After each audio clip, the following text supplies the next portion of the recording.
자, 시작하겠습니다. 자, 7월 7일. 좋은 날이다, 그죠? 양과 양이 겹치는 날이구나. 아주 좋은 날을 맞이했네.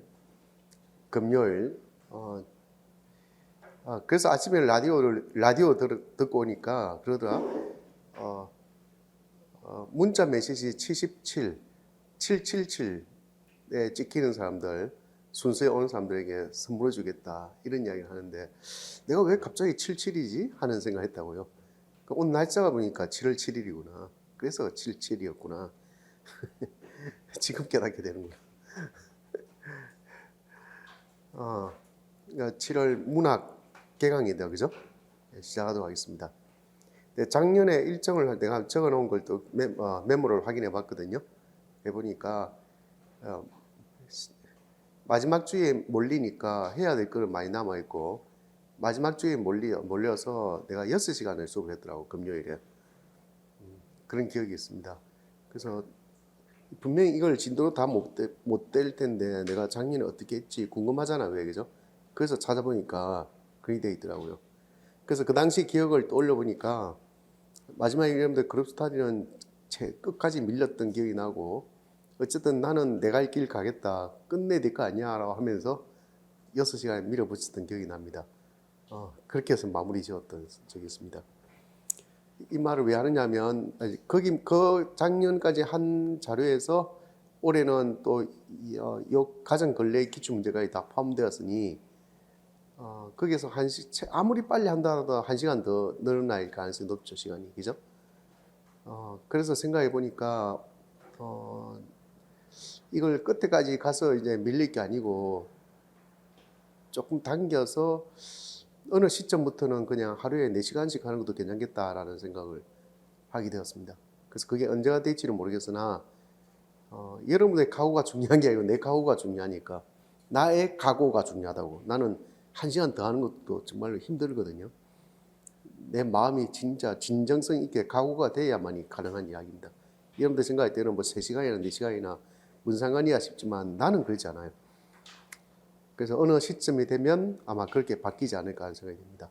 그래서 마지막에는 정상적으로 마치는 걸로 하고 1시간씩 더 해서 좀 마치보도록 그렇게 할 생각을 가지고 있습니다. 그 다음에 나는 개인적으로 기출문제 풀이하면 시간적으로 여유가 좀 있고, 오히려 7월쯤 이때가 어쩌면 나한테는 좀 여유로운 때이기도 합니다.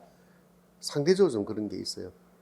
왜냐하면 내가 특별히 이걸 위해서 다른 자료를 만들 필요도 없고, 또 다른 책을 내가 뒤져본다는 경우가 작년에 지난번에 했던 교과서 보기처럼 있잖아요.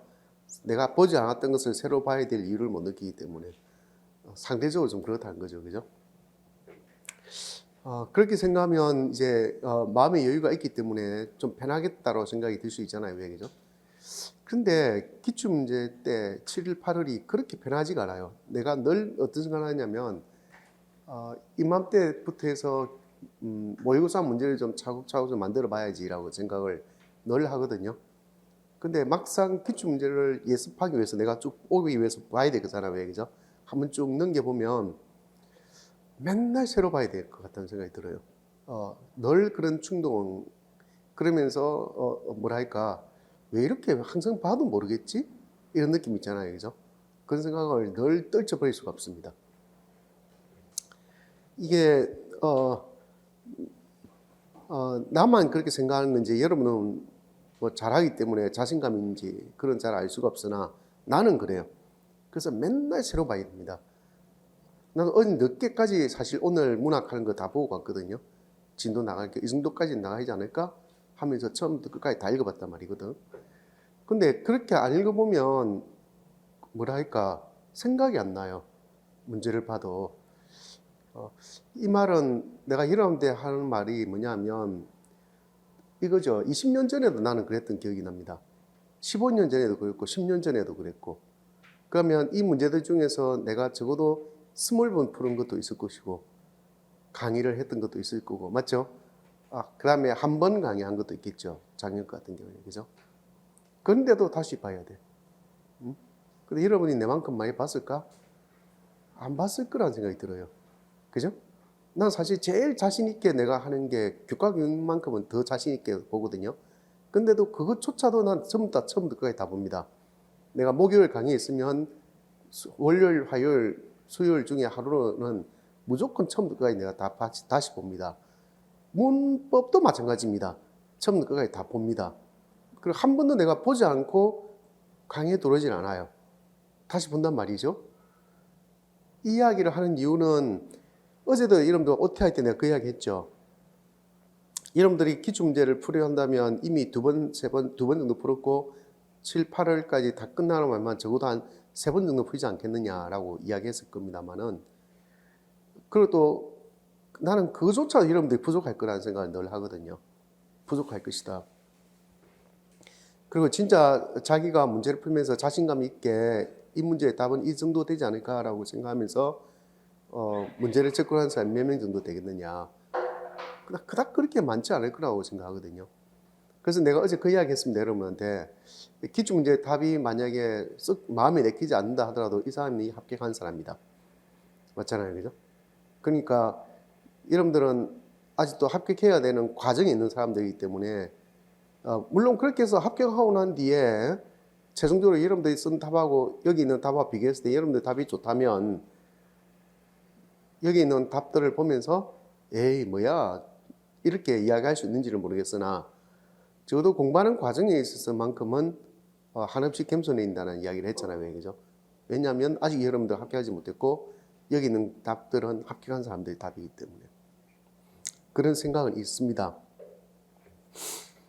그만큼 이제 기출문제가 난제란 거죠. 난제. 쉽게 풀 수 없는 문제다라는 걸 볼 수 있고요. 그 다음에 이 자료에는 보면 그 기출문제 중에는 많은 이론을 필요로 하는 것도 있을 수 있겠죠. 그죠? 있겠지만 그것조차도 여러분들이 공부를 할 때 달달달 외우지 않는 한은 또 보고 또 보고 반복해야 될 내용일 가능성이 높습니다. 그죠? 문학도 역시 외운다 한들 그것이 시험이 그대로 나올 가능성은 없다. 미안한 이야기지만 없다. 그렇게 생각하거든요. 그런 면에서 본다면 대부분의 기출문제는 결국 맥락적 이해를 중심으로 풀 수밖에 없다라는 것은 다 똑같은 것 같고, 그죠? 그 차이가 있다면 문법은 그래도 여전히 탐구의 정신이 좀 강한 것 같고, 그럼 문학은 뭘까? 문법은 탐구 정신이 좀 강한 정신을 가미해야 되는 것이라면 문학은 뭘까? 한번 이야기해 보세요. 여러분들이 생각할 때 문학 공부 방법에 제일 중요한 건 뭘까? 한 단어로 한다면 뭘까? 아니, 문학의 특수성이라는 관점에서 볼 때 나는 감상이라고 생각합니다. 문학은 문학 감상 빼면 문학이 아니죠. 그럼 여러분들 그렇게 생각합니다. 임용시험과 같은 이런 시험 체계에서도 감상이 중요한가? 라고 생각하겠지만 그때 할 수 있는 나의 답도 역시 마찬가지입니다. 감상이다. 내가 상반기부터 계속해서 여러분들 했던 이야기가 그게 있어요. 그리고 개인적으로 물어본 사람도 있습니다. 내가 작품을 다 읽느냐 이렇게 물어본 사람도 있습니다. 그럼 이제 작품을 안 보고 해법만 봤다 하면 나는 실망합니다. 왜냐하면 그건 감상이 아니거든. 그는 수박 끄다읽기 한 것에 불과하다. 그래서 여러분들 초창기에 시 같은 경우에도 시 작품을 읽고 그 다음에 분석하는 힘도 좀 키워봐라 했잖아요. 왜 그죠? 그것도 분석하는 것도 따지보면 감상의 한 능력이죠. 영역이죠. 감상하기 위해서 분석하는 거잖아. 맞죠? 그 시를 제대로 이해하기 위해서. 아무리 시를 분석한다 해서 막 이렇게 한 바닥 가득 쓴다 하더라도 그래 그렇게 해서 느낄 수 있는 너의 감상의 영역 시는 뭡니까 그게? 시 감상의 핵심은 뭡니까? 정서 파악이라고 여러분이 같이 하는데 그래서 이 시 속에서 말하고자 하는 그 정서는 뭐냐? 시적 화자의 정서는 뭐냐? 그걸 파악해내지 못한다면 한 바닥 가득 이렇게 분석하고도 그 정서 하나 파악해내지 못한다면 사실 하나만한 공부를 한 것이죠. 그렇지 않을까요? 근데 문학도 영역이 다양하다 보니 그죠? 그냥 막연히 감상하고 정서로만 파악해서 해당될 것도 아니에요. 그래서 저번에 우리가 해서 알겠지만 고전 같은 경우에는 지금의 말이 아닌 다른 말들이 많이 쓰이고 있고 문자 체계가 다르기 때문에 말 그대로 이게 해독 자체가 또 중요할 수 있고 그죠? 또 어려운 한자어도 많기 때문에 한자 뜻을 모르면 또 이해하기도 어려운 것도 있죠. 그래서 때로는 시가 같은 경우는 뭐가 필요하다. 쪼개가며 읽는 것도 필요하고 시어를 정확하게 좀 풀어가면서 있잖아요. 보는 것도 필요하다. 그 다음에 고전 산문 같은 경우는 그럴 시간이 없잖아요. 왜 그죠? 너무 방대한 양일 수 있고. 그래서 볼 수 있는 것들은 대부분 다 요즘에 나오는 내용들은 현대 산문 보듯이 내용이 되어 있으니 그거라도 책을 좀 꼼꼼히 읽는 것이 필요하겠다. 이런 생각이 들었고. 그 다음에 시는 우리가 늘 이야기하듯이 감상, 그러면서 정서를 파악하는 것이고, 그러면 고전 시가도 시의 한 종류니까 그죠? 정서를 파악하는 거 필요하겠다. 화자가 어떤 처지에 있는가. 물론 그 당시의 것은 그 당시의 시적 화자가 또는 작가가 어떤 위치에 있는가, 어떤 입장에 있는가를 파악하는 것도 중요하겠다. 그죠?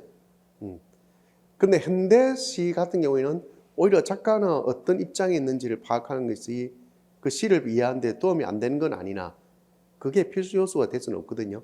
그런 면에서 좀 차이가 나겠다. 현대 소설은 읽지 않으면 답이 없다. 맞죠? 근데 요즘에 굉장히 소설을 보면 소설도 결국 감상이라는 느낌이 드는데 그 감상에서도 항상 내용을 어디에서 찾게 합니까? 텍스트 내에서 찾게끔 하는 내용이 많이 나오죠. 그럼 결국 읽지 않으면 안 된단 말이 되잖아요. 그죠? 자, 그래서 한 편을 보더라도 제대로 보는 게 낫겠다라고 내가 분명히 3월에 이야기했을 거예요. 소설도 하나를 보더라도 제대로 보는 게 낫겠다. 그런 이야기를 많이 했던 기억이 납니다.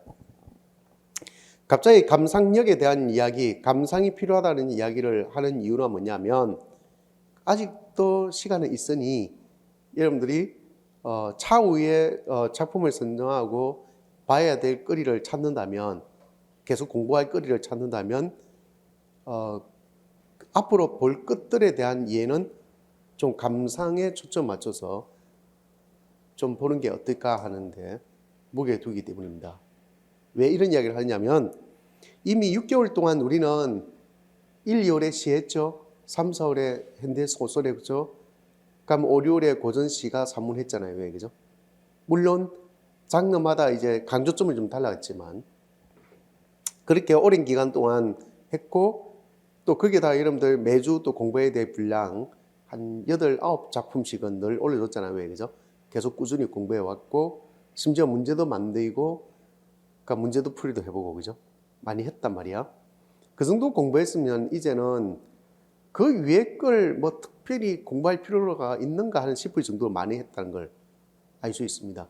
모르긴 해도 내가 계산해 보니까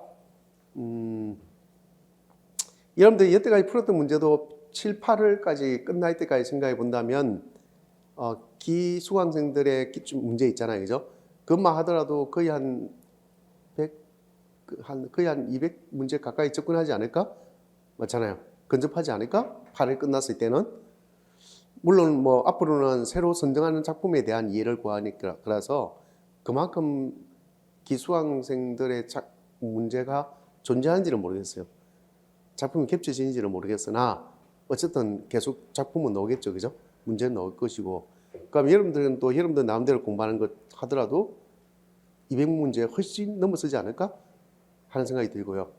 그 다음에 우리가 문학 교과서 보기 하면서 한 5, 60문제 또 했다고 생각이 들거든요. 그렇게 생각해 보면 아마 어마어마하게 많은 문제를 여러분들 풀어왔단 말이야. 그 정도면 거기에다가 여러분들 기출문제를 푸는 거잖아요. 그죠? 또 기출문제도 몇 번에 걸쳐서 풀어봤을 테니까 문항수로 친다면 진짜 어떻게 헤아릴 수 없을 정도로 많은 문제를 풀다 볼 수 있거든요. 그렇잖아요. 그죠? 그렇게 문제를 많이 풀었으면 어떤 느낌이냐면 누군가가 문제를 툭 던져주면 뭔가 자동화 될 것 같다는 생각이 들잖아요. 그렇게 문제를 많이 풀었는데 이게 객관식 문제 푼 것도 아니고 그렇게 서술형을 그죠? 그렇게 많이 풀었으면 뭐든지 이제 툭 던지면 술술술 넣을 만큼 될 거라 생각이 들잖아. 그런데 안 될 것 같지 않아요? 안 된단 말이야, 그게. 그게 바로 내가 아까 얘기했잖아. 나도 이걸 수업하기 위해서는 항상 맨날 봐도 또 모르겠어. 그러니까 또 어떻게 해야 돼요? 다시 한번 더 읽어보고 와야 되고, 그죠? 또 필요한 건 또 찾아봐야 되고, 하다못해 어려운 한자가 있으면 다시 한번 더 뒤져봐야 되고, 그죠? 그렇게 하는 과정을 또 거쳤단 말이야. 맞잖아요. 그만큼 기출문제가 어렵다는 것을 강조하려고 하는 말이에요. 그죠? 그렇다 해서 그렇게 여러분들 문제를 많이 보고 작품 문제를 많이 풀어보고 작품을 많이 봤는데도 불구하고 여러분 생각해보면 작품을 본 걸 떠올려 보면요. 해법이 4권 봤잖아요, 우리가. 그죠? 해법 4권을 이제 여러분들 받다 친다면 그 해법 4권을 다 본 거 아니야? 거의 다 봤죠? 그렇지 않을까? 얼추 여러분들 페이지 수로 푼다면 거의 대부분 끝까지 다 넘겼잖아요. 왜? 그죠? 중간에 물론 작품 몇 개 빠진 거 있겠지만 거의 다 봤을 수 있단 말이야. 그러면 우리가 학교 교육 과정이라는 관점에서 볼 때 그쪽에서 볼 수 있는 거의 작품들은 얼추 다 봤다 볼 수 있어요. 그러니까 그것도 모자라니까 여러분들 8월부터 뭐 수능 특강이라든지 고등학생들 보는 수능 완성이라든지 거기에 다시 다루지 않는 거. 그러니까 요 근래에 나왔던 모의고사에서 여러분들 아직까지 우리가 선정해서 보지 않은 것들, 그런 작품군들 또 작품을 찾아서 또 봐야 되겠다고 찾지 않습니까? 그러니까 실제로 따지보면 여러분들이 목말라 하는 것은 새로운 작품이지. 새로운 작품이 목마른 것이지. 그리고 그 작품이 출제에 가까웠으면 좋겠다라는 것에 대한 어떤 목마름이 있는 것이지. 맞잖아요. 그 목마름이지 예전에 봤던 걸 내가 다시 한번 더 되돌려 볼 수 있는 용기는 있을까? 없지 않을까 하는 생각이 들거든요.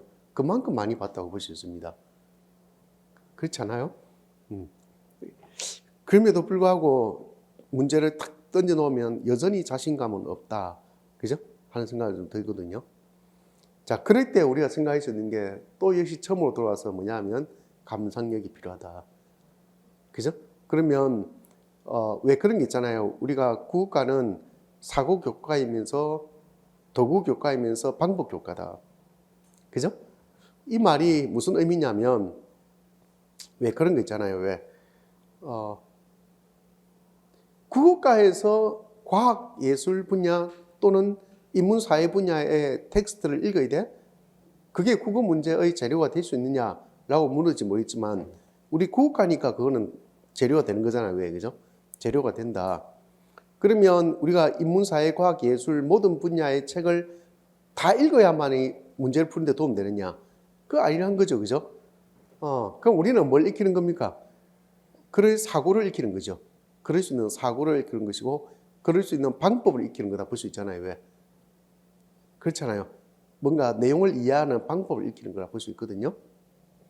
그렇게 생각한다면 그걸 임용시험에 대입시켜 본다면 우리한테 필요한 것은 감상력이고 그 감상력을 통해서 임용시험에 이렇게 문제가 어떤 문제에다가 딱 대입시켜더라도 그 감상력으로 돌파할 수 있는 능력을 키우는 것이다. 그거는 정말 500편, 1000편의 또는 2000편, 3000편의 작품을 읽고 분석해야만 해결되는 것이냐? 그걸 공부하고 달달 외워야만 해결되는 것이냐? 아닐 수도 있다는 거예요. 오히려 그렇게 공부하는 방법, 1000편, 2000편 이상을 읽어내면서 그걸 분석하고 자료를 읽고 또 읽지 않은 것은 불안하고 하는 공부가 진짜 제대로 된 공부인지 아니면 하나라도 제대로 해보고, 그죠? 한 편이라도 제대로 해보고 제대로 한 것이 2편, 3편 되고, 그죠? 그렇게 됐을 때 그러면서 뭔가 작품에 대한 감상력이 더 키워지면 그렇게 키워진 것은 새로운 어떤 문제, 작품이 내 앞에 놓여지더라도 그렇게 키워진 감상력으로 인해서 해결할 수 있는 것이 더 능력적인 공부가 되는 거 아닌가 하는 그런 생각이 들거든요. 맞잖아요. 만약 이 말이 잘못됐다면, 수긍이 안 된다면 어쩌면 여러분들은 시중에 나와 있는 온갖 종류의 작품을 다 봐야 돼. 보고 모든 작품을 다 분석하고 그 모든 작품이 다 분석한 내용이 다 머릿속에 다 저장되어야만이 문제를 풀 수 있단 말이 되거든요. 맞잖아요. 근데 그 공부는 너무나도 비효율적이고 비능률적인 공부잖아. 그렇지 않겠습니까? 여러분들 반성해 보라고 하는 이야기예요, 아침에. 문학은 결국 작품으로 결정되는 거니까, 그죠? 반성해 보라고 하는 이야기예요, 이게. 뭘 의미하는지 알겠죠? 반성해 보라고. 여러분들이 뭘 향해서 달려가고 있는지, 실제 초점을 어디에 맞추고 있는지를 한번 따져보라고 하는 이야기입니다. 그리고 근래 임용시험 문제는 그렇게 나오지가 않아요.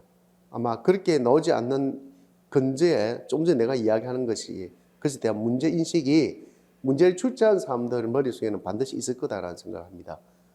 뭔지 알겠죠? 왜 그런 이야기를 하냐면, 오늘 앞부분부터 보게 될 예전 거 자료를 보면, 이때는 국문과 교수님들도 문제를 많이 출제하셨고, 문학 교육이라는 개념이 없던 시대의 문학 출제 방식이에요. 뭔지 알겠죠? 그러다 보니 이때 문제하고 요 근래의 문제를 비교해 보면, 지금은 문학 교육에 대한 인식이 명확하잖아요. 왜? 그리고 대학에서도 이제 문학 교육을 많이 가르치고 있잖아요. 그죠? 지도하고 있고. 자, 그렇기 때문에 그런 관점에서 문제 내는 것하고 예전에 그런 관점이 없는 상황에서 문제 내는 거하고는 다르다. 그죠? 그래서 예전 거는 오히려 약간 암기도 필요했던 내용이 좀 굉장히 많다면, 지금은 오히려 뻔한 작품을 보면서도 답을 찾기가 어렵네? 그렇잖아요. 왜? 몇 년 전에 나왔던 왜 치숙 문제 같은 거 있잖아요. 왜? 그죠? 치숙을 몰라서 문제를 못 푸나? 도대체 답을 지금도 모르겠어요. 가장 뭐라고 돼 있더라? 근원적인 제재가 뭐냐 이거잖아요. 그죠? 지금도 모르게 헤매고 있어요. 그러면 치숙을 내가 아무리 공부한다 해본들 그걸 이론적으로 밝혀놓은 책을 본 적이 없거든요. 맞잖아요. 그럼 어떻게 그 문제를 풀 거야? 조세희의 난소공인 시험이 나온 적이 있습니다. 아니, 우리 조세희 난소공을 모릅니까? 난소를 모르고 국어 교사 되려고 하는 사람 없을 거잖아. 맞죠? 근데 막상 텍스트에 굉장히 많은 분량을 제시해 놓고 그 중에서 뭔가를 찾아야 되는데, 답을 찾아 나가야 되는데 그게 쉽게 답이 안 찾아지네. 그걸 달달 외워서 문제를 푸는 거였다면 어떻게 될까? 금방 찾을 수 있는 내용이었는지 모르겠어요. 근데 텍스트를 처음부터 끝까지 열심히 읽고, 그죠? 맞잖아요. 말 그대로 독해를 해야 되는 문제네. 그렇죠? 그러고 나서 풀어야 되니 독해력이 안 되는 사람은 풀지를 못하네. 그렇지 않겠어요? 그렇게 문제가 바뀌고 있다는 거야. 그러면 그런 문제를 두고 우리가 여전히 여러분들이 뭐 옛날 방식으로 공부를 하면서 있잖아요. 그죠? 그 작품과 관련된 배경 지식이나 문학사적 의의라든지 뭐 이런 것들에 대한 그냥 암기식 공부를 하는 것이 진짜 오늘날 문학 공부 임용시험 문제를 푸는데 정말 도움이 되는가? 나 그거는 모르겠다는 생각이 들어요. 그렇지 않습니까? 진짜 그런 생각이 듭니다. 그래서 아까도 이야기했지만 한 번쯤 반성해 보는 게 좋지 않을까라는 생각이 들어서 이야기합니다. 자, 그 다음에 그러면 여러분들 이제 문학도 뭔가 계획을 세워서 앞으로 남은 시간에 대한 이해를 구해야 될 거잖아. 왜? 그죠? 여러분들 만약에 예를 들어서 그거죠. 내가 1일, 2월에도 그랬고 3, 4월에도 그 이야기 했을 텐데, 문학 기업들 공부할 때 필요한 내용은 한두 줄로 메모를 해놓는 게 좋을 걸 이야기했잖아. 왜? 그죠? 만약에 여러분들이 그걸 했다면, 그렇게 한두 줄로라도 이렇게 요약을 해두었다면, 그럼 그런 것들은 앞으로는 어떻게 이해될 건데, 어떻게 공부할 겁니까? 응? 또 그렇지 않으면 그동안 여러분들이 쌓아둔 자료들은 앞으로 어떻게 공부할 거야? 그냥 쌓아두고 말까? 그러면서 계속해서 새로운 문학 작품 찾아 떠날까? 어떻게 생각합니까? 나는 그런 이야기 많이 했거든요. 나는 내일이 시험이라면 나 오늘도 문학 작품 읽고 있을 거야. 이랬던 적이 있습니다. 왜냐하면 그게 내 공부니까. 그랬던 적이 있거든요. 누군가가 예전에 도서관에서 공부하고 있으니까 그래요. 자기들은 뭐 공무원 준비도 해야 되고 뭐도 해야 되고 뭐도 해야 되고, 그죠? 그런 공부를 많이 하잖아요. 왜? 근데 주구장창 앉아가고 소설만 읽고 앉아있으니까 지나가면서 그런 이야기 합니다. 공부 안 하냐고. 맨날 그렇게 책만 소설만 읽고 있냐? 시만 읽고 있냐? 이러더라고요. 그래서 내가 돌아보면서 그런 이야기 했던 적이 있어요. 야, 이거 우리 공부야. 너네들은 그게 공부인지 모르지만 야, 이게 우리 공부야. 읽는 게 우리 공부다. 이랬던 적이 있거든요. 그래서 나는 농담 삼아 그런 게 아니고 진짜 그랬어요. 내일이 시험이면 내가 오늘도 시를 읽고 있을 수 있고 소설을 읽고 있을 거야. 그게 내 공부니까. 그랬단 말이죠. 그러니까 똑같은 말의 반복이라서 이제 그만해야 될 것 같은데, 이 감상력이 뭐냐, 그 다음에 작품을 읽는다는 것이 뭐냐. 작품을 반복적으로 계속해서 읽으면, 그죠? 열심히 읽어 나가면 작품 보는 눈이 생깁니다. 자기도 모르는 사이에 그 눈이 생기게 됩니다. 사실은 시각이 튼다 해야 되나, 해안이 생긴다 해야 되나, 그렇게 생깁니다. 그래서 여러분들도 쉼없이 작품을 읽으시기 바랍니다. 그죠? 일주일에 한 번씩, 2주에 한 번씩이라도 도서관에 가서 읽을 걸 책을 좀 찾아보고, 없는 것은 다른 도서관에 있는 거, 그죠? 대차 신청해 놓고 있잖아요. 왜? 그렇게 해서 다시 찾아서 읽고 또 갖다 주고, 이런 과정을 반복해서라도 있잖아요. 책을 꾸준히 작품을 읽기, 그렇게 바랍니다. 그 다음에 이론서나 이런 것들이 새로 나오면 나는 늘 이야기하죠. 7월부터 나오면 되도록 보지 말기 바란다, 이런 이야기 하거든요. 어제도 짧게 그런 이야기 했잖아요. 왜, 그죠? 공개적으로 한 이야기는 아닙니다만은, 새로운 책이 나왔을 때 내가 그 책을 읽을 만한 능력이 되는지 안 되는지 모르겠습니다만은, 나라면 보지 않겠다. 대표적인 것이 예전에 현대시 교육론이라고 두꺼운 책이 나왔을 때, 난 그거 지금 컴퓨터 모니터 받침으로 쓰고 있습니다. 내가 그 책을 굉장히 무시하는 사람입니다. 왜 그러냐면, 굉장한 책 제목을 보면서 있잖아요. 굉장히 기대를 하면서 그 책을 샀거든요. 그 비싼 책을 샀단 말이야. 근데 그 목차를 보고 내용을 보는 순간 그냥 덮었던 기억이 있습니다. 아니, 그렇게 비싸게 책 제목을 거창하게 써놓았으면 책을 제대로 써서 문학 교육이 뭔지를 제대로 보여줘야 되는 거잖아. 근데 안타깝게도 문학 교육이 아니고 그냥 문학 일종의 소논문을 있는 데를 갖다 붙여가지고 있잖아요. 그죠? 작품 분석하는 것에 집중하고 있는 그런 책이 되고 말았죠. 그렇잖아요. 근데 왜 앞에 책 제목에 문학 교육을 뜨고, 이 교육을 왜 붙이는지 난 모르겠다 라고 하면서 내가 저 책을 보지 않는 이유는 내가 저 책을 너무 실망했기 때문이지, 내가 저 책을 읽기 싫어서 읽는 건 아니야. 안 읽는 건 아니야. 이런 이유를 갖다 붙였습니다. 저 책에 실망했기 때문이지. 이유가 되나 좀? 응? 그렇잖아요. 교육이 들어가는 순간 뭐가 됩니까? 굉장히 거창해집니다. 그죠? 문학 교육의 성격이 뭔지, 목표가 뭔지, 어떤 내용을 담아야 되는 것인지, 그죠? 또 심지어는 예를 들어서 그걸 어떻게 수업을 해야 되고 어떻게 평가해야 되는 것인가에 대한 이야기도 다 들어 있어야 되거든요. 하나도 없습니다. 그런데 그때 우리 수강생들 중에 그 책이 나왔으니 그 책을 시간 얼마 남지도 않은데 그걸 읽겠다 하길래 난 굉장히 조심스럽게 이야기했어요. 나라면 보지 않겠다고. 그랬단 말이야.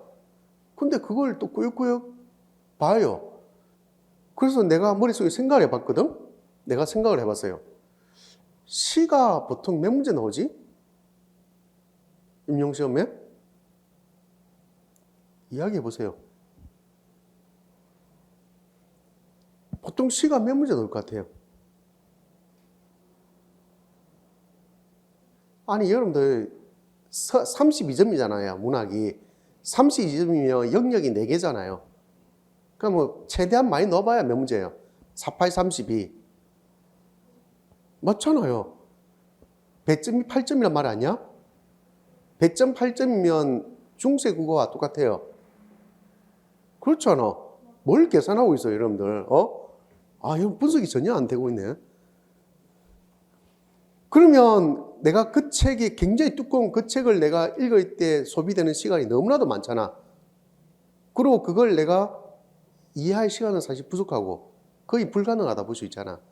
그러면 100점, 8점에 그 두 문제 다 넣는다 하더라도 다 맞추기 어려울 뿐더러 꼭 그 책을 봐야만이 풀 수 있는 문제가 문제인지는 의문이 달고, 맞잖아요. 만약에 그 책에서 나온다 하더라도 내가 그 책을 안 보고도 답을 쓸 수 있는 부분이 분명히 나올 거란 말이야. 그렇잖아요. 또 예를 들어서 그 책을 보지 않으면 절대 풀 수 없어 라고 하는 문제. 근데 다행히 내가 그 책에서 받고 그걸 명확하게 기억하고 있어 라고 한다 하더라도 100점상 4점짜리 이상 나오기는 어렵다. 그렇잖아요. 그러면 최대한 4점이고, 사실 4점이라 하더라도 그거는 극단적인 상황일 때 4점이니까 2점은 내가 쓸 수 있을 거야. 4점짜리 하더라도 내가 너 그러잖아. 4점 맞을 수는 없어. 3점 정도를 한다면 그 중에 내가 1.5점이라 맞춘다면 그럼 최대 1.5점 차이 나나? 그 정도밖에 안 돼. 근데 저 책을 보고 정말로 극단적으로 그 책을 봤던 사람이 전공국어 공부한 사람 중에 몇 명인지 알 수가 없으나 그걸 보고 저 1.5점을 내보다 더 많이 맞출 사람이 있었다 한다면 그 사람 인정해 줘야 돼. 근데 그 사람이 합격을 다 할 수 있는 사람들만큼 수가 많을까? 그거는 절대 그럴 수가 없어. 그러면 그 책을 봐야 돼, 보지 말아야 돼? 안 봐야 되는 게 정상이잖아. 아니, 계산은 단순하잖아, 이게. 난 늘 그런 식이거든. 되게 효율적으로 공부한다는 것이 뭐냐? 맞잖아요. 효율은 결국 뭐와 따지는 문제냐면 시간과 대비되는 개념이에요. 시간, 노력, 내가 거기에 투자하는 것. 맞잖아요. 그러면 내가 그걸 거기에 투자해서 온갖 시간을 들여서 맨날 며칠을 그래서 한 보름 이상을 걸렸다. 지금 시즌에 보름이 얼마나? 보름이 얼마나 큰 시간인데. 맞잖아요. 지금보다 8월에 가서 보름 또 더 크죠. 9월에 보름은요 어마어마하게 큰 시간입니다. 3, 4월에 거의 2달에 맞먹는 시간입니다. 맞죠? 그런데 그 책을 보겠대. 생각이 없는 사람이죠. 그렇지 않아? 효율성에 대한 생각이 없는 거죠. 안 그렇습니까? 그래서 내가 여러분한테 이야기하죠. 만약에 진짜 저 책은 안 보면 안 돼 라는 책이 있으면 차라리 선별적으로 몇 개는 보겠다. 꼭 봐야 된다면, 찝찝하면, 그죠? 그 중에 이거 하나는 내가 완벽하게 알 만한 거 있잖아요. 그죠? 알고 있을 필요가 있겠어 싶은 것은 있다면 그게 보겠다. 그럴 자신이 없으면 깔끔하게 1.5점 포기하겠다. 그럼 여러분들 생각하겠죠. 아니 1.5점이 얼마나 큰 점수인데 네가 그 1.5점 맞추냐고 그걸 봤다고 해서 그럴 확률이 상식적으로 보세요. 그게 확률적으로 가능한 이야기냐고. 내가 잘못 생각하고 있는 건가? 난 바로 그 생각하고 있다고 생각하는데 차라리 그 시간에 딴 걸 하더라도 그 비슷하게 점수를 올리지 않을까? 하는 생각을 하는 것이죠. 맞죠? 이거는 뭐하고 똑같으냐면 내가 어제 문법할 때도 그 이야기 했잖아. 왜, 그죠? 어쩌면 문법이 가장 쉬울 수 있는 내용인데, 그렇지만 문법을 만점 받지 못한다면 때로는 조금 포기하고 그 시간에 딴 걸 하는 게 낫다고. 그게 훨씬 더 시간적으로 능률적이잖아. 왜? 사람들은 주구장창 그런 시간 계산을 하지 않고 능률, 효율 이런 것들 생각하지 않고 막 달려가는 겁니다. 막 달려가. 그 점수 1점, 0.1점을 올릴 생각하지 않아요.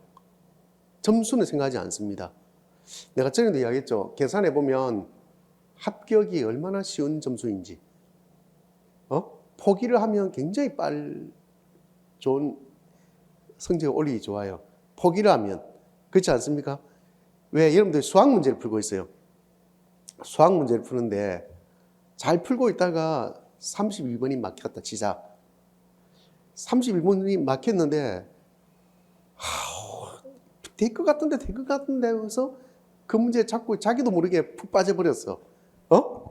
전체 50문항이야. 응? 빠져버린 거야. 시간 보니까 시간 10분밖에 안 남았네. 큰일 났어. 그 사람 바보 아니야? 그게 뭐라고? 서로 그 문제가 만약에 배점이 가장 큰 문제라 하더라도 어리석은 거죠. 나라면 좀 풀다가 어렵네. 세모치나고 바로 넘어갈 겁니다.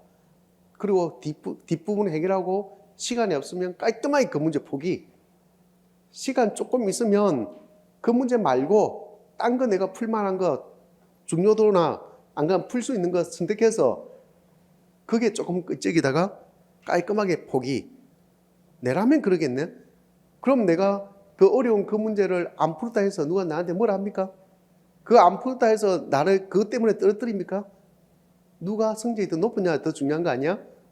그러니까 이거는 이 시험은 누가 시험 문제 푸는 요령에 있어서 빨리 내가 포기를 하느냐가 훨씬 나한테 유리한 시험이라 볼 수 있습니다. 이 이야기를 하는 거는요, 여러분들, 사람들이 이 시험의 성격을 모르고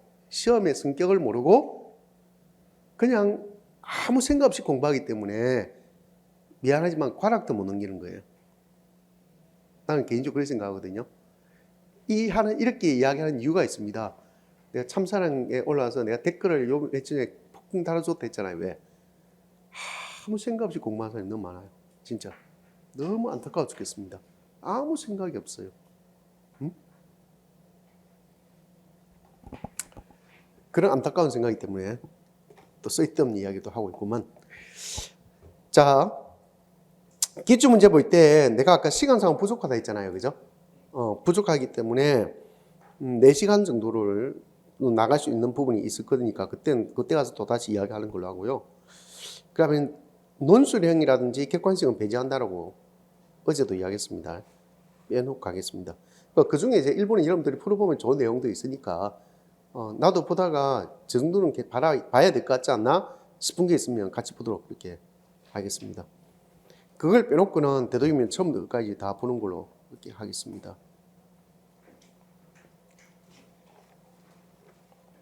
혹시 질문 있나요?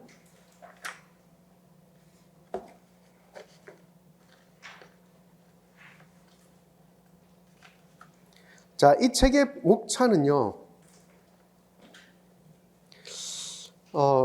고전문학, 현대문학, 그러니까 문학 2차 문제, 이 부분을 빼겠다는 거예요. 그죠?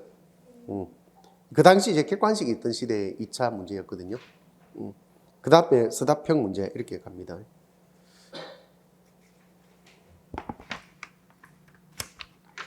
자, 그 다음에 고전문학은 목차를 보니까 처음에 나온 파트인데 고전시가 서술형이 있고 객관식이 있고 고전 산문 서술형이 있고 객관식이 있잖아요. 왜 그죠? 이 부분도 이제 객관식은 빼겠다 많이 있잖아요. 그죠? 그래서 서술형 중심을 보겠다는 말이 됩니다. 여기서 내가 전에도 한번 여러분들 이야기했을 거예요. 그죠? 여러분들 중에 조금 문제 푸는 데 대한 자신감도 있고 나는 어느 정도 되겠어 라는 생각이 있는 사람은 객관식을 꼭 풀어보라고 권합니다. 그 어떤 문제는 보면 객관식의 선지가 답이었던 적이 있습니다. 서술형이 답이었던 적이 있어요. 그럼 찾아보세요. 있습니다. 그만큼 이 문제를 만든 사람들이 그 당시 선지를 만들 때 굉장한 노력을 기울여서 만들었던 적이 있습니다. 아시겠죠? 여러분들 어차피 수능 특강이나 수능 완성 이런 거 볼 때 또는 수능 모의고사 보는 것도 결국 뭐 선지하고 해설 이런 거 보는 거 아닙니까? 작품하고. 그럼 임용도 마찬가지잖아. 객관식. 똑같지 않아요? 그죠? 생각해보면 똑같잖아. 왜? 그 수능은 왜 그게 되는데 왜 임고는 생각하지 못하는지 모르겠는데 하여튼 나는 그렇게 생각하거든요. 근데 보면 객관식에 나왔던 것이 서술형의 시험 문제에 나오지 않은 것도 있습니다. 그래서 되도록이면 볼 능력이 되는 사람은 봐도 좋겠다라는 그 생각을 합니다. 그 선지를 좀 이해하려고 노력해 보세요. 저 선지가 왜 나왔을까? 여기는 다행스럽게도 이제 문제를 그 당시 합격생들이 밑에 선지에 대한 해설을 좀 해놓은 부분도 있습니다. 정답을 적고 그죠? 왜 그게 정답이 될 수밖에 없는가에 대한 설명들 이런 걸 해두고 있거든요. 뭐 여러분들도 그 비슷한 생각으로 따라가도 뭐 나쁘지 않잖아요. 왜 그죠? 그래서 한번 봐두기 바랍니다.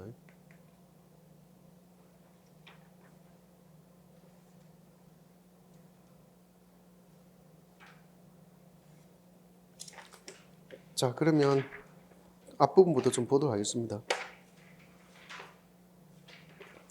그리고 그리고 문학은 너무 내용이 많아서 일일이 설명이 많이 없을 수도 있습니다. 이걸 다 하고 있을 시간이 없기 때문에, 그죠? 뭐 필요한 부분 설명도 많이 합니다만은, 어떤 때는 또 뒷부분에 가면 바쁘기 때문에, 내가 다른 영역도 그 비슷한 이야기를 했습니다만은, 합격생들의 답을 보고 오히려 답을 나도 모르게 비판하고 있을 수가 있어요.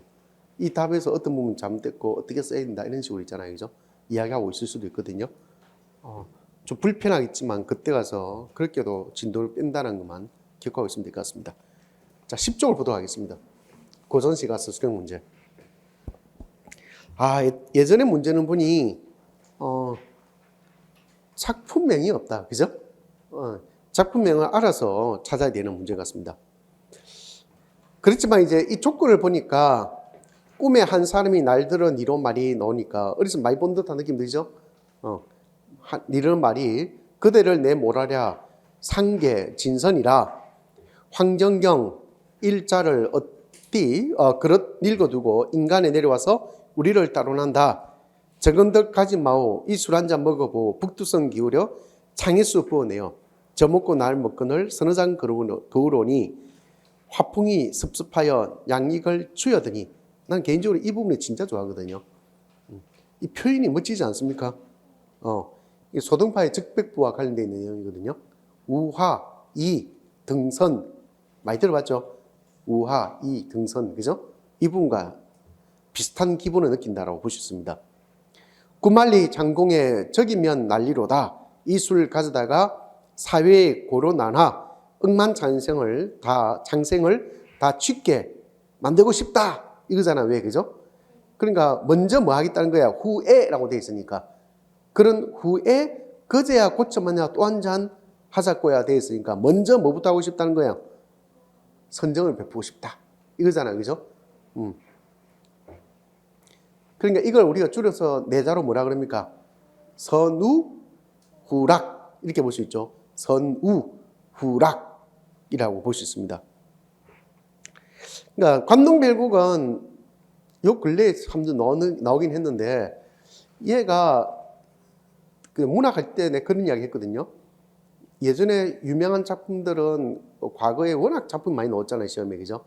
많이 나왔고 요 근래에 와서 새로운 작품군도 나오긴 합니다만은 작품 문제 유형이 달라지다 보니 작품의 과거에 넣었던 것을 다시 끄집어낸다 하더라도 달라진 문제 유형에 따라가다 보면 옛날에 나왔던 답이 아닌 답이 내려질 수가 있습니다.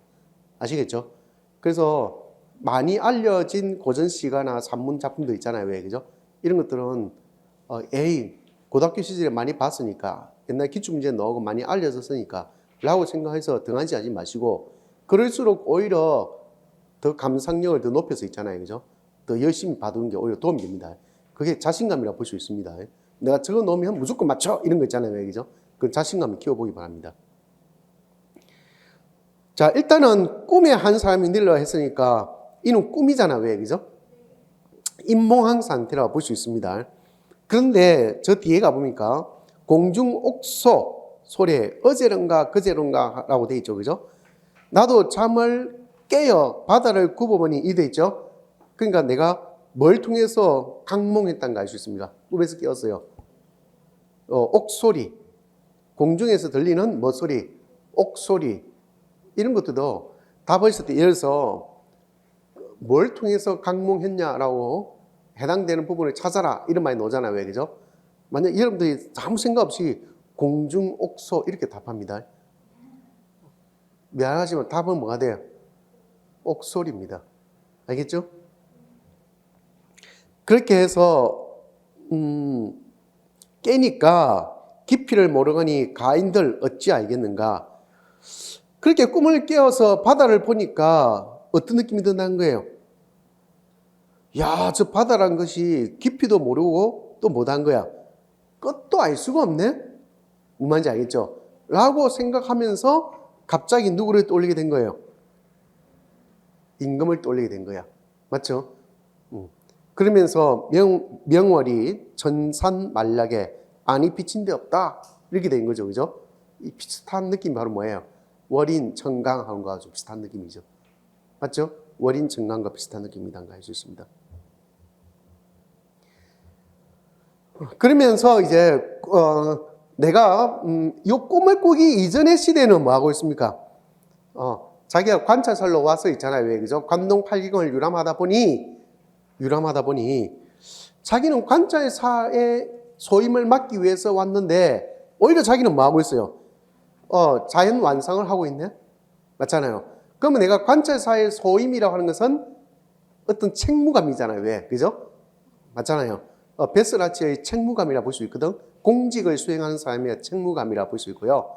근데 자연을 즐긴다 하는 것은 뭐예요? 인간의 보편적 본능의 바탕을 둔 일종의 감상력이라 볼 수 있잖아요. 왜 그죠? 그런 느낌이 듭니다. 그러니까 두 욕구는 어떻게 돼요? 충돌할 수밖에 없잖아요. 왜 그죠? 충돌하고자 하는 욕구가 생긴단 말이야. 그 욕구가 그 충돌한 면에서 바로 갈등이 생긴다 볼 수 있잖아요. 왜? 그 갈등을 해소하는 게 바로 뭐란 거예요? 꿈이라는 걸 통해서 갈등이 해소된다는 거 알 수 있죠? 맞잖아요. 그 해소의 결과가 결국 어떻게 돼요? 해소의 결과가 다시 충홀을 향합니다. 맞잖아요. 선정으로 가는 게 아니고 어디를 향해요? 다시 영군을 지향한다 볼 수 있잖아요. 왜? 그래서 제일 마지막에 바다를 보면서 깊이를 모르고 끝인데 어떻게 알랴 하면서 뭐가 돼요? 명운이 천산만락이 아닌 빛인 데 없다. 이렇게 가버린 거죠. 이해했습니까? 쉽게 말해서 자기가 뭘 하러 왔지 하고 하면서 깜짝 소스라치게 놀란 거야. 이 작품이 전체적으로 본다면 처음에는 어디로 지향합니까? 산을 지향하잖아요. 왜? 산을 지향할 때는 끊임없이 자기는 뭘 되돌아봐요? 궁궐을 되돌아본다고. 계속해서 그게 계속해서 반복적으로 나타납니다. 어디 가니까 뭘 보게 되고 또 어디 가니까 또 돌아보니까 뭐가 돌아봐지고 이런 식으로 생각하면서 계속해서 임금을 향한 어떤 충의를 계속해서 드러내거든. 그러다가 어느 순간 바다를 향하면서 어떻게 돼요? 그러니까 산을 향한다는 것은 상승 곡선을 그리고 있잖아요. 왜? 그러다가 다시 하강 곡선을 그리면서 바다를 향하는 과정에서 뭘 그려요? 이제 인간 본능에 충실한 걸로 바뀐다고. 아시겠죠? 그러다가 자기가 화들짝 놀랜다고. 놀래다가 다시 뭘 돌아봐요? 임금을 돌아본다고. 아시겠죠? 이 구조가 크게 보면 그렇게 바뀌고 있다는 걸 알 수 있습니다. 자, 그러면 조건을 한번 보겠습니다. 작품이 지어진 시기와 관련된 작가의 정기적 사실, 이는 패스하고, 여러분들 내가 그냥 지나친 것들은 밑에 예시답변에 다 되어 있으니까 그런 거 보면 됩니다. 이 작품에 영향을 끼친 작품, 이 작품의 영향을 받아 이루어진 작품, 이것도 뭐 딱히 안 봐도 되겠죠, 그죠? 예시 답만 읽어보겠습니다. 답안 1에 보니까 안축의 경기체가인 관동별곡, 백가홍의 가사인 관서백물곡, 송순의 가사인 매낭정가, 맞죠? 영향을 받은 작품에는 조인의 관동 속별곡 있고, 그죠? 이거는 들어있지 않으면 박순우의 금강별곡, 이런 작품들이 영향을 받은 작품들입니다. 이 작품을 포함하는 기행가사의 일반적 전개 방식을 설명하라고 되어 있습니다. 기행가사는 제일 먼저 뭐가 나와요? 내가 이 기행을 하는 이유가 뭐냐? 동기가 뭐냐? 목적이 뭐냐? 그죠? 이런 것들이 나오고, 그 다음 뭐가 돼요? 본론에 들어가서 여전, 견문, 감상. 맞죠? 그런 과정을 거친다는 걸 알 수 있습니다. 그 다음에 제일 마지막에는 깨달음, 성찰, 이게 이루어지죠. 그럼 네 번째, 작품이 나타난 갈등과 그 해결 과정을 윗글에서 찾아 설명하라. 그러니까 여기에서 제일 중요한 거는 이 4번 문제밖에 없네. 맞죠? 지금의 관점에서도 볼만한 것이 이 4번밖에 없는 것 같습니다. 아까 앞에서도 이야기했지만 관찰자로서의 공적 책임감에 거기에다가 자연에서 즐기고 싶은 어떤 개인적이고 본능적 욕구. 왜 그러냐면 관찰자로서의 공적 책임감은 사회적 관점이잖아요. 왜? 근데 그 밑에 있는 거는 뭐가 돼요? 자연을 즐기고 싶은 개인적 욕구는 말 그대로 개인적인 관점이죠. 그죠? 본능에 충실한 거라 볼 수 있잖아요. 왜? 그죠? 이런 갈등을 꿈속에서 신선을 만나 술을 마시는 걸 통해서 해소한다. 이렇게 말하고 있습니다. 특히 이 부분은 꿈이 바로 갈등 해소의 중요한 매개체가 된다는 걸 알 수 있으니까 쉽게 답쓰기는 어렵지 않을 거다라는 생각이 듭니다. 그 다음에 문학사적 위치 이야기한 것은 그냥 넘어가 되겠죠. 그죠? 그 오른쪽에 답안 2나 3 이런 걸 보면요. 우리말의 묘미를 잘 살린 시조와 가사를 지어 우리 문학의 수준을 높였다. 이런 말도 있고요.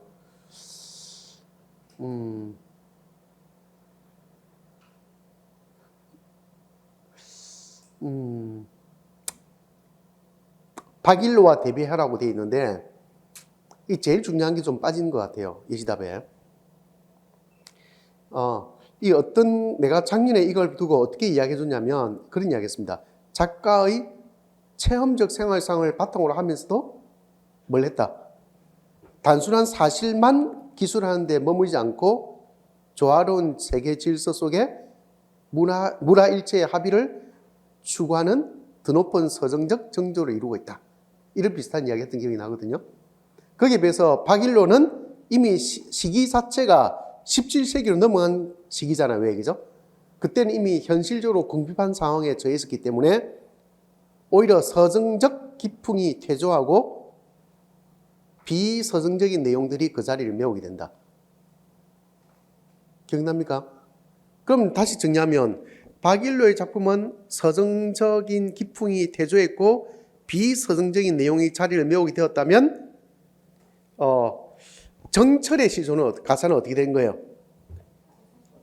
좀 전에 얘기했던 서정적 기풍이 최고조에 이르렀다 볼 수 있죠. 맞잖아요. 서정적 기풍이 최고조에 이르게 되었다. 그럼 여기서 말하는 서정적 기풍이 최고조에 이르렀단 말은 무슨 말입니까? 조화로운 세계의 질서 속에서 물화일체의 합의를 추구했다는 거예요. 조화로운 세계의 질서 속에서 물화일체의 합의를 추구했다는 거야. 그게 바로 드높은 서정적 정조를 나타냈다는 거예요. 아시겠죠? 그러니까 이게 오히려 더 중요한 차이라고 볼 수 있습니다. 이해했습니까? 예시답안에 보면 좀 아쉬움이 있어요. 지금 답안 1 같은 경우 뭐라고 이야기하냐면 조선 전기 가사의 대표적인 작가로 우리말의 아름다움을 잘 살린 작품을 창작했다. 박일로가 현실을 반영하여 조선 전기 가사에서 후기 가사로 넘어가는 과도기적 위치에 놓여 있던 것과 대비된다 하는 것은 뭐만 이야기한 거예요? 말 그대로 문학사 그 자체만 집중한 거잖아요. 왜? 맞죠? 근데 문학사에서 어디에 위치하는 것만 볼 것이 아니고 문학사적 위치를 보긴 보는데 이 두 작가의 대비를 통해서 문화사 위치를 설명하라 돼 있잖아요. 왜? 맞죠? 설명할 때 그냥 막연히 전기 가사를 대표하고 우리말의 묘미를 살렸다라고만 하는 걸로 가지고 이 작품의 문학사적 위치를 이야기해 줄 수가 없다고. 뭐 말인지 알겠죠? 특히 이게 가사라는 걸 우리가 염두에 둔다면 서정적 가치를 더 높이고 있느냐 안 그러면 서정적 가치가 했느냐라는 측면에서 접근해도 훨씬 좋은 답이 될 수 있겠다. 아시겠죠? 네.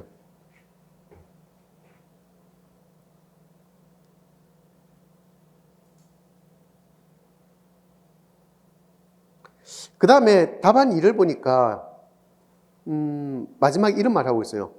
조선 중기의 박일로의 문학에서는 현실의 문제를 대상으로 삼아 전기 가사와 후기 가사의 교량 역할을 하였다고 되어 있죠.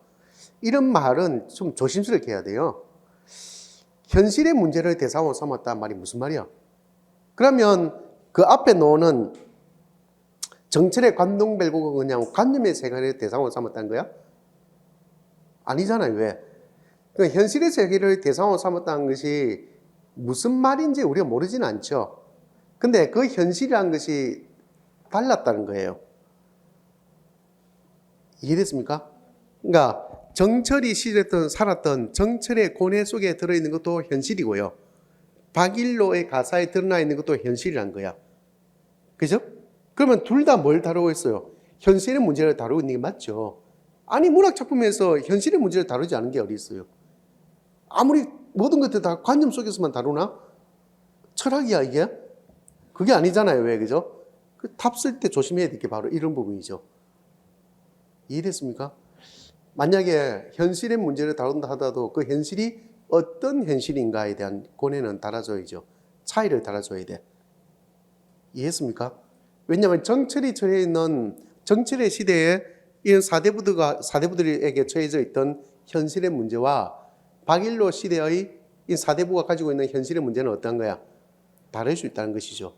그 다른 현실의 문제를 지적해 줘야지 오히려. 아시겠습니까? 그러면 답이 될 수가 있죠. 근데 이렇게 두루뭉실하게 답을 쓰면 답이 될 수가 없다고. 그 조심해야 될 부분입니다. 좀